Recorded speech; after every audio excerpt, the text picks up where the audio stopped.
Today we're going to talk about Nutra. Nutra is one of those chemicals that we primarily use in the wintertime, and we're using it mainly to remove the residue and the salt film that gets built up on our floor when salt gets tracked into buildings. The reason we want to get it off the floor is because salt can scratch the finishes on our floors. It can also dull the finish that is put on our floors to make them look nice and shiny. There are a couple exceptions to that rule. We have a location currently that we use it more on a regular basis, but for the most part, Nutra is meant to neutralize the salt particles during the winter months. So what's the science behind Nutra? Nutra is a much more chemically complicated chemical than most of them that we've talked about so far. So what's different about it is that it has a chelating agent. And this chelation is what causes the chemical reaction to happen that binds to the salt particle or to the minerals that are left behind that leave that film on our surfaces. This film can build up in carpets as well as hard floors.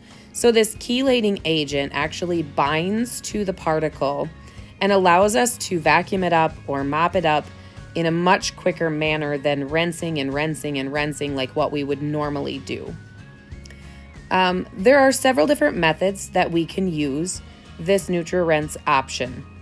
The first is mopping. Most of our locations are mopped with the red microfiber mops. The cool part about the red microfiber mop is that the microfiber does a lot of work for us on top of the neutralization that happens with the Nutra. So with the microfiber mop system, you can mix your chemical 4 ounces per gallon of water. We're going to make sure to use cold or lukewarm water for this chemical. And we're going to put it in our bucket, and we do not have to allow any dwell time for the Nutra to work when we're using the microfiber mop. It will simply pick it up for us and do that extra work and that extra step. If you're using Nutra in a floor scrubber, we're going to mix it 12 ounces per tank of water. There are 6 gallons of water in the tank, but because this machine does a lot of extra hard work for us, we need to put 12 ounces in each tank. Now we're going to follow the double scrub method that we talked about in the floor scrubber video. So the first pass, we're going to use the chemical, we're going to put it down, and we're going to leave our squeegee up so that we're not sucking any of that chemical back up right away. We're going to allow some dwell time. You want to figure about 5 minutes. So you kind of want to develop your path with the Nutra so that you get about 5 or 6 or 7 minutes down. And then we're going to go back with the squeegee down and we're going to go ahead and suck that up. It needs a 5-minute dwell time, but you don't want it to necessarily dry on the hard surface. So go ahead and go back and suck it up and then keep working in that pattern until you clean everything with the floor scrubber. Now, the one thing you're going to want to do with both the mopping methods is you want to go back and use a dry microfiber mop to clean up any extra wet areas, maybe that didn't get completely sucked up with the scrubber, or any areas that are pretty wet with the microfiber mop system. What that's going to do is pick up any remaining residue that might be left behind on the floors, and also under the edges of the of the furniture that we have. It's also important to go down around the edges when we use the floor scrubber to get all of the edges clean where water might have remained that the squeegee couldn't necessarily reach. Okay. The other cool thing about Nutra is you can use it on carpets. And so it's going to neutralize those particles with the salt and the minerals the exact same way, but we're going to vacuum it up rather than mop it up. So we're going to spray it on the carpet and allow it to dry, allow it to have that dwell time so the chelating agents can do their job. And then we're going to go back with a vacuum after it's dry, and we're just going to vacuum up all that residue. If there's an area that's extremely heavily soiled and you see it's really, really white and it looks like it's going to kind of have a harder time, you can use a wet rag with Nutra in it and you can spray it heavier, and you can use that rag to kind of break up that area and work the chemical in there a little bit better.